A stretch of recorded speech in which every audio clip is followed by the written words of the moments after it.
IELTS Express Intermediate. Practice test. Listening. You will hear a number of different recordings, and you will have to answer questions on what you hear. There will be time for you to read the instructions and questions, and you will have a chance to check your work. All the recordings will be played once only. The test is in 4 sections. Write all your answers in the listening question booklet. At the end of the test, you will be given 10 minutes to transfer your answers to an answer sheet. Now turn to Section 1.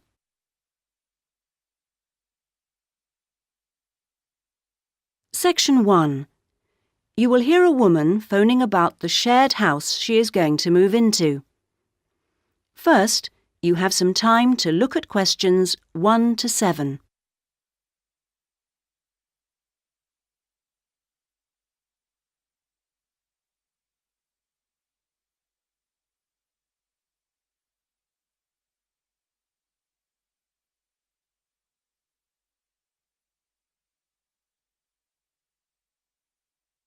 You should answer the questions as you listen, because you will not hear the recording a second time. Listen carefully to the first part of the conversation and answer questions 1 to 7. Hello? Hello, this is Hilary. I'm calling about the house. I'm moving in next week. Oh yes, Hilary. This is Judith. I met you when you came to look at the house. Yes, I just had a few more questions I wanted to ask. Of course. Well, first, about the rent. I realise I didn't check what it included. Yes, that's important. It includes most things. We don't have to pay extra for heating, for example, just for the telephone, which is fair enough, I suppose. Local taxes are part of the rent, so that's not a worry. That's fine. Then I remember I should have sent my letter of reference to the landlord by now, but I haven't got his address. Yes, you should get that off right away. Address it to Mr. Crawley. He's at 14 King Street. Is that in Exford? Yes. And then you'll need to put the postcode, of course. It's AP12 7QT. Got that, thanks. I also realise I don't know exactly what the house has in the way of equipment. Is there a microwave, for example? There isn't. None of us feels the need. Oh, fine. I'm sure I can do without one too. What about a hairdryer? Maybe you should bring one, if you need one. I'll buy one, yes. And TV? Oh, yes. We've got 2, in fact. Was there anything else? I just wondered if there were any rules. Not really. We share the cleaning, things like that. We do have to be careful about loud music. Yes. So we've agreed that there shouldn't be any loud music after 9, and that we don't play music at all in the living room after 10. Up to 11 in your own room's okay, as long as it's not too noisy. That sounds good. And is there somewhere safe I can keep my bike? That's difficult. To be honest, lots do get stolen round here. We haven't got a garage, so we tend to park ours in the garden so that they're hidden from the street. OK. Now, I hope you like cooking. Yes, I do. Do you all have shared meals? Not very often, actually. But when the weather's good in the summer, we like to have a barbecue together, which we do each Wednesday. We tend to go out at weekends. Sounds fun. Before you hear the rest of the conversation, you have some time to look at questions 8 to 10.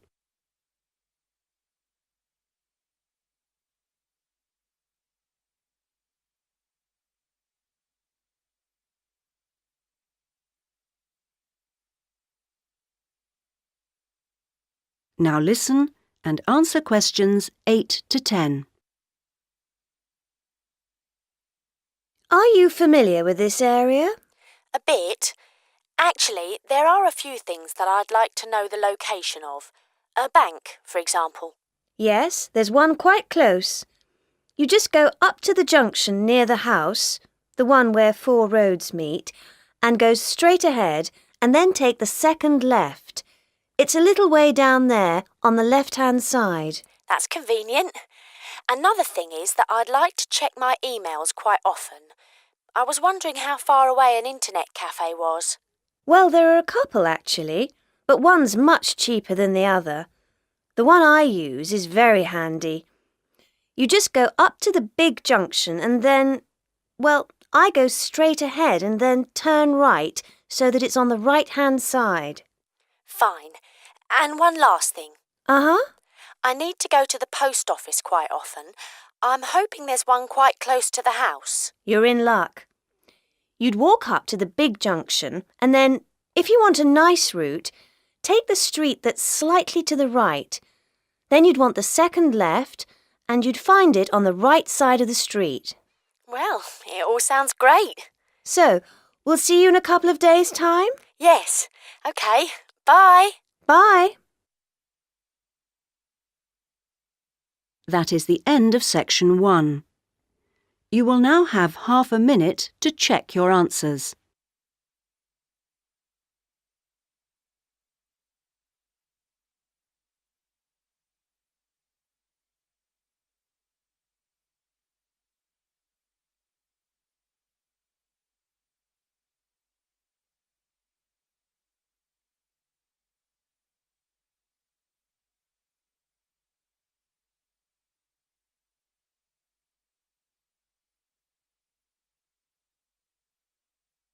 Now turn to section 2.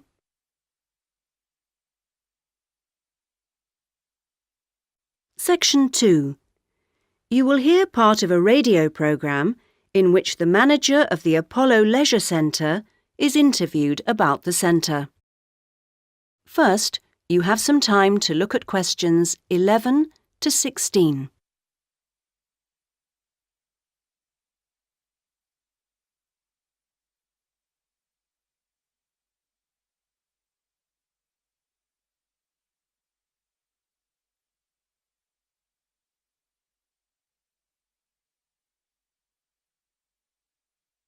Now listen to the first part of the interview and answer questions 11 to 16.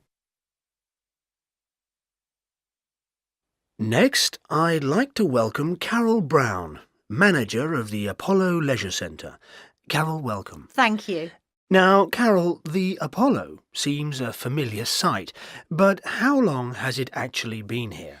Well, we started negotiations to take over the previous Active Life Centre that used to occupy the premises in 2000 and planned to open in 2001, although the usual delays meant it was 2002 before we were up and running.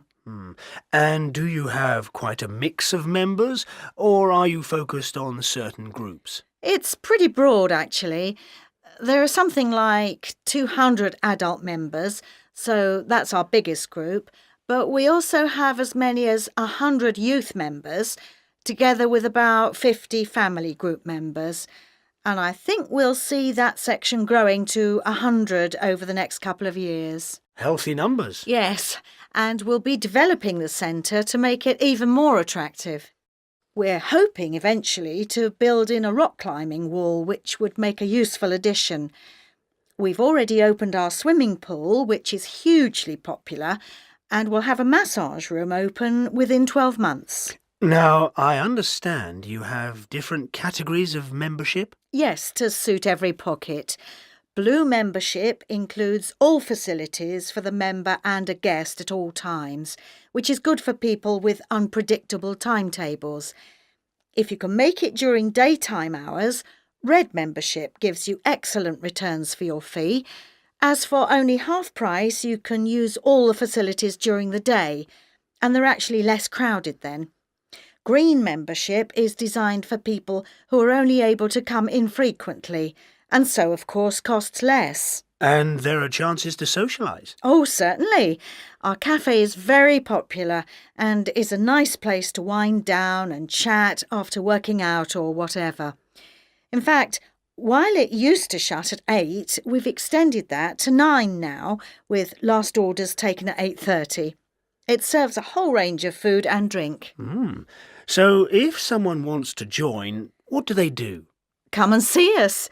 We'll give you all the details.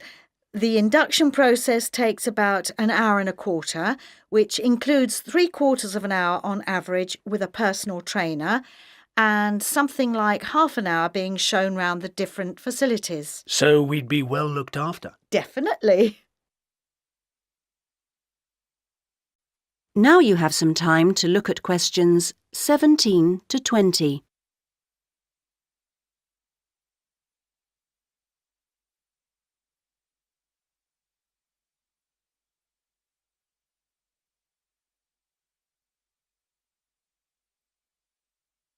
Now listen to the rest of the interview and answer questions 17 to 20. OK, now, Carol, can you give us some idea of what we could expect to get as members of Apollo? Sure. Well, let's take next Monday as an example. The early evening would begin with the programme of classes. Of course, members would also be at liberty to do their own thing. I'm just talking about the listed classes that we'll be offering. So let's say you're free to turn up at 4 p.m. You could spend an hour in a class that we call gentle exercise. This isn't a hard workout, as you might be imagining it, but a session designed for those who perhaps are not used to rigorous classes and would like something to ease them in. Right. The next thing on offer will be starting at 5, and again, it'll last for an hour. In contrast, this is what we simply call weightlifting. It's certainly not for softies, but this strenuous session is, of course, carefully monitored, and we wouldn't let anyone do anything silly. Oh, well, that's reassuring. And then, kicking off at 6:15, you'll be welcome at a class aimed at promoting better lifestyles, which we run under the banner of healthy living. We'll give you all sorts of useful advice about just living better. Oh, sounds easier than working out. And probably at least as important. And rounds the evening off nicely. Oh no, we still have one more offering. These days, so many people are working, frankly, more than they should be. And we try to combat the stress that creates by encouraging those who can to take part in the class we call relaxation. You can learn lots of helpful techniques for staying calm when you think everything's going terribly. Now you're talking. So we'll see you on Monday. Now. That is the end of section 2. You will now have half a minute to check your answers.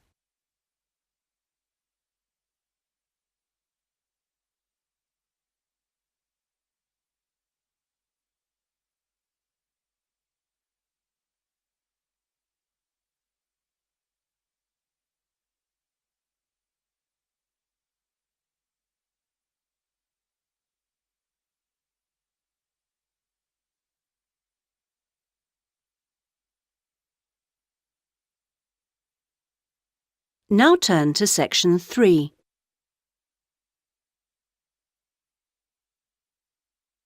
Section 3.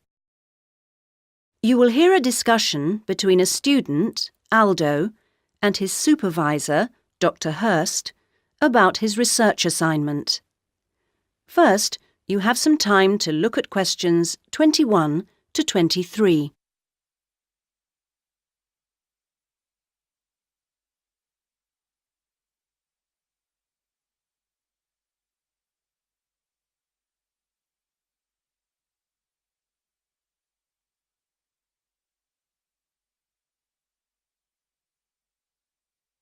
Now listen to the first part of the conversation and answer questions 21 to 23. So, Aldo, how's it going so far with your assignment? Not too bad. You're looking at the community round here. That's right. How people perceive the community they are in. Have you made much progress? I conducted quite a lot of interviews on the street with local residents. Their responses are interesting. I haven't got quite as many yet as I'd like. I had wondered if I'd have language problems, particularly with the different accents. I seem to have managed, though. Having to work in the open has made it harder, and with the cold weather there's been recently, people don't necessarily want to stop and talk like they do if it's nice and sunny. That's something I've had to deal with. Of course, some people are too busy to stop and talk, but that's okay. I see. So, have you formed a good overall picture of how people view the community? To an extent. I've certainly talked to plenty of older people. I guess they may have more time to talk. I still don't really have enough young mothers, though. I've managed to get enough older mothers and children through the schools. That's something I had been worried about. Well, that shouldn't be too hard. Now, how are you going to deal with all the data you've collected? That's the difficult part. I guess I need to run some analyses, but I'm rather unclear about what methods to use. You've told me you're confident about using computers, so you just need some input on choosing programs. You should attend a statistics seminar. They're held every Friday after the methodology seminars in room 105. That should help you to select an approach. Oh, good. I'll do that. Now you have some time to look at questions 24 and 25.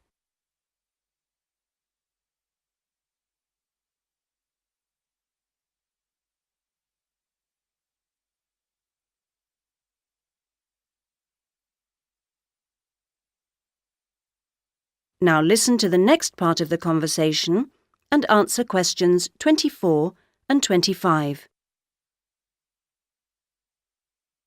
Meanwhile, let's hear something about what you've learned. Yes, I talked to a number of residents. Good.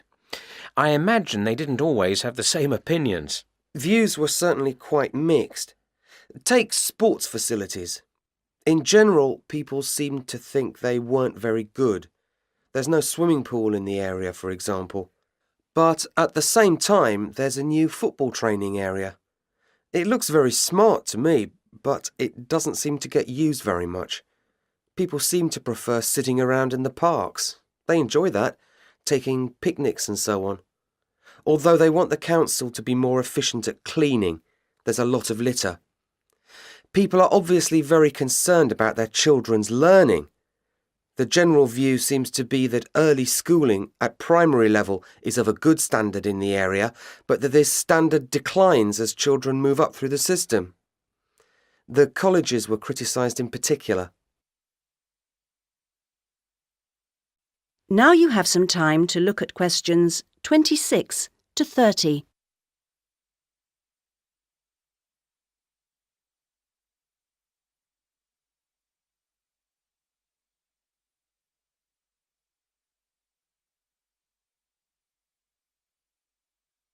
Now listen to the rest of the conversation and answer questions 26 to 30. OK, now are you going to collect any more data? Some, I hope. There's a local festival next week, and I think the events there will give me some useful opportunities. I talked to a council officer about it all. Good. What does it involve? First, there's a dance show, which I'm sure I'll enjoy. The council explained that the concert hall's being renovated and won't be ready in time, so it's being held in the main square, which I think will be better anyway. At least I'll have more space to wander around in. True. And so I hope to be able to carefully watch the age groups that are there in the audience and make notes about how they interact. So that's one event. Then the following day there's another interesting event which I look forward to going along to, and that's a cookery competition. Oh yes, interesting. I think so. Yes, that one's being organised in the town hall, which has a big space apparently. With food and cooking from all the different people in the area, the council officer told me that it'll be a good chance to find out about the different cultures that make up the community. Sounds promising. Then there's one more event I'd like to go along to.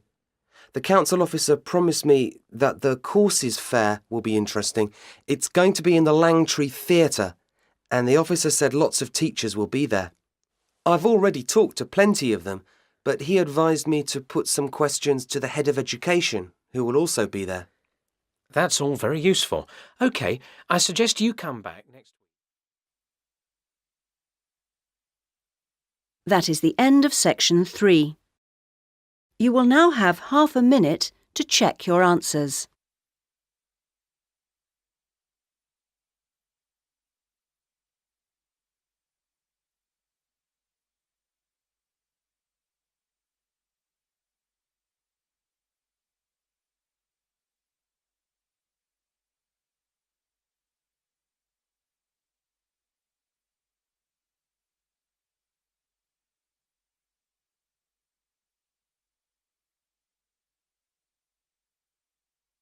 Now turn to section 4.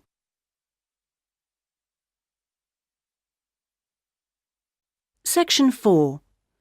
You will hear a talk about developments in public transport in large cities. First, you have some time to look at questions 31 to 40.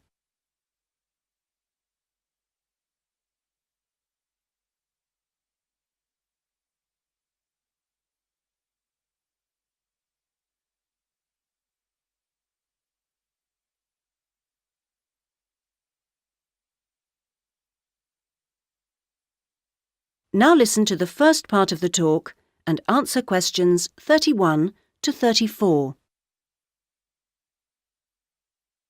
That big cities around the world are getting bigger is a clear trend. This situation is going to make the issue of transport increasingly important. Cities cannot work if their people and their visitors cannot move around. This means that public transport is vital to the success of cities. And yet, private car ownership is increasing all the time. Can these two facts be contained in the same reality? Isn't the car slowly but surely strangling the city? But we must acknowledge it does have genuine benefits. Having said that, the fact that car owners can escape to the mountains is of little relevance to the issue of daily city life, in which we need to do things like ferry heavy shopping and luggage around, something the car, of course, is invaluable for. But the so-called family car is rarely occupied by a family, just a single driver taking up a lot of road space. It's not only the car that clogs up our roads, of course. Trucks are heavy, noisy and smelly intruders. But it's hard to persuade companies to opt for rail freight rather than road. They argue that it is cheaper and more flexible, and trucks are undoubtedly able to go when you want, where you want. The cost claim is false, however.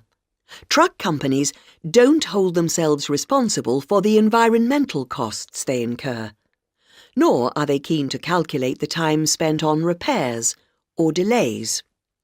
So, this is our first challenge, the sheer volume of traffic.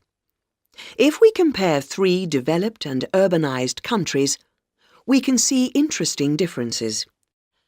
The UK, for example, has just over 20 million cars, 1 for every 3 people approximately, and nearly 3 million buses and trucks. These figures sound very high, but in fact the Netherlands, although only a little over a quarter the population, has more vehicles per head of population.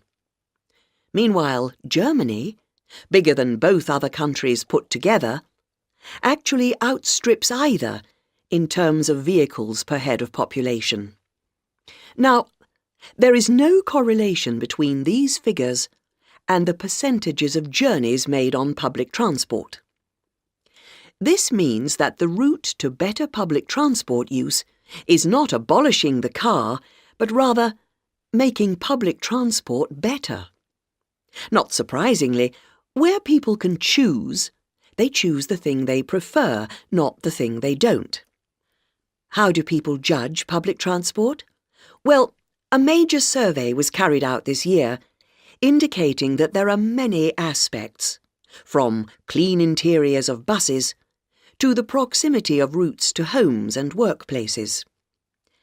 Fare prices is a complex issue and needs to be accounted with car costs. What people seem to find most frustrating is scheduling. If the route doesn't pass their departure point when it suits them, they'll drive instead. The issue of personal safety seems to have reduced in urgency with better lighting at stops and CCTV. Now listen to the rest of the talk and answer questions 35 to 40. Now, various measures are being taken in a number of major cities, all designed to increase the appeal of public transport and thus to persuade car users to leave their cars behind and free up the city's roads. Among these is bringing in smart cards. These are purchased in advance and mean passengers spend less time waiting to buy tickets and board buses and trains, particularly when switching across transport modes within the same journey. Another initiative is the use of computers in managing scheduling with greater efficiency. But such logistical measures are not sufficient in themselves, and indeed the benefits that they bring are often less apparent to passengers than to transport managers. From the passenger's point of view, the fact that buses are becoming more comfortable is significant, because it brings them more in line with the car. Delays and diversions are, of course, deeply irritating for passengers. Even if these can't be eliminated, ensuring that passengers have more detailed information available to them will help to reduce their sense of stress. We often associate public transport with inner-city travel, but of direct benefit to passengers are systems such as taxi sharing and dial-a-bus, which provide more flexible options for suburban journeys. And finally, nothing really significant can happen without a shift in people's mindsets. The way we travel is an expression of our values about many things. Companies operating public transport are slowly but surely finding it possible to sell their services as a public-spirited alternative to the car, as awareness of environmental issues has increased radically in the last few years. Overall, then, this combination of steps and changes has a good chance of shifting the city out of the car and onto the bus and train. That is the end of section 4. You will now have half a minute to check your answers.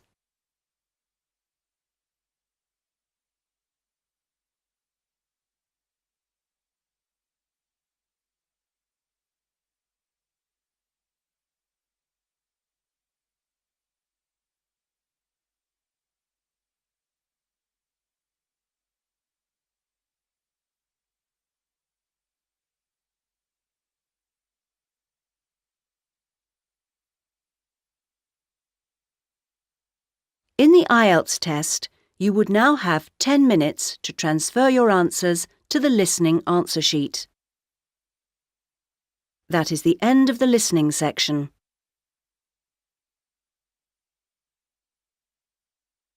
IELTS Express Intermediate Practice Test. Speaking. Part 1. Let's talk about where you live. What kind of place is it? I live in the UK, in Cambridge. It's most famous for the university. It's quite a small town with lots of old buildings and green spaces. What do you like best about Cambridge? It's very peaceful, and you can walk everywhere easily. What kinds of jobs do people do in Cambridge? A lot of people work for the university, of course. And there are many new computer companies as well. And would you say Cambridge is a good place to work in? Yeah, it is because there are plenty of opportunities. Now, let's move on to sport. How much time do you spend playing or watching sports? Not very much. Maybe a couple of hours a week. Which sports are most popular in the UK? Football, rugby, and golf. Actually, I've read that fishing is the most popular hobby in the UK. I'm not sure if that's a sport, but Which sports did you do when you were at school? I did hockey and netball in the winter and athletics and tennis in the summer. Do you think all children should do some sport? Yeah, I think it's a good idea for children to learn to do some different physical activities. Through sports, they can learn about teamwork and achieving something through effort and skill. Right, now let's move on to food. Do you like cooking? No, not much. But I do like food. How often do you go to restaurants? Quite often, about twice a week on average. What kinds of restaurants do you enjoy eating in? I like restaurants that aren't too formal. I prefer the cozy kind. But it's very important to me that the food is fresh and healthy. What does a restaurant need to do to be successful? I think a good restaurant should change its menu fairly frequently and use food that is in season at a particular time of year. It needs to consider the kinds of customers it's trying to attract and give them good service. Part 2. I'd like you to describe a shop that you enjoy going to. I'm going to talk about a shop in Cambridge that I like going to. It's in the centre of Cambridge and about 5 minutes' walk from my house. It's called the Coffee Shop. And as you can imagine, it sells coffee. It has a big range of coffee beans from different countries, and you can choose which ones you want, and the lady will grind them for you. The smell is delicious, and the coffee is too. The shop also sells lots of different teas and teapots, coffee pots, cups and saucers, as well as other nice things for your kitchen. They also sell a few very expensive chocolates. I tend to go there about once a week, normally on a Saturday, and I buy enough coffee to last me for the next week. I enjoy going there not just because of the nice coffee, but also because the lady who works there is very friendly. I often help her with her crosswords. So that's my favourite shop. Do your friends like this shop too? Yeah, they do. It's a very popular place. Part 3. We've been talking about a shop that you enjoy going to, and I'd like to discuss with you one or two more general questions related to this. Let's consider first of all developments in shopping. Are there certain kinds of shops that are becoming more popular? Well, I suppose shops that sell computers and computer games, and also those that sell mobile phones. There seem to be more and more of them opening up. I suppose it's not surprising. But I find these shops rather boring, personally. What disadvantages do you think there may be to an increase in consumerism? For me, one of the main disadvantages is that increased consumerism seems to emphasize the difference between rich and poor people. Also, another disadvantage is many people already work too hard, and with the increase in consumerism, they drive themselves harder and harder just to make money to buy things they don't actually need or have time to enjoy. In what ways do you think advertising affects people's attitudes? The more advertising there is, the more people seem to want, and they're never satisfied with what they've got. I suppose it really depends what you mean by advertising. Some of it could be seen as socially useful. For example, advertising campaigns about healthy eating. In what ways do you think shopping may change in the future? Well, I'm sure there will be an increase in online shopping because more and more people have access to home computers. I also think that many small shops in the centre of town will close down and bigger supermarkets will open on the outskirts. In some ways it may be more convenient, but I don't know if these changes will really improve our lives. That is the end of the speaking section.